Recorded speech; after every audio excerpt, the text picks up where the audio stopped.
Introducing the 2016 Holden Commodore SV6. The Commodore is a rear-wheel drive four-door wagon with 5 seats, powered by a 3.6-litre naturally aspirated V6 engine that has 180 kilowatts of power and 329 Newton-meters of torque via a 6-speed automatic transmission.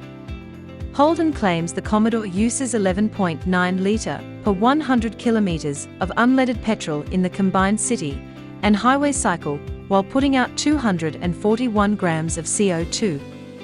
It has a 71-litre fuel tank, meaning it should be able to travel 703 kilometers per full tank. The Commodore has received a 5-star rating from ANCAP. Thanks for watching, and we hope you found our video informative.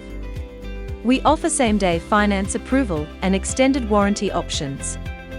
We also offer contactless purchasing. We provide Australia-wide delivery too. If you have any inquiry, please do give us a call, and one of our representatives will be able to answer any of your queries. We look forward to hear from you soon.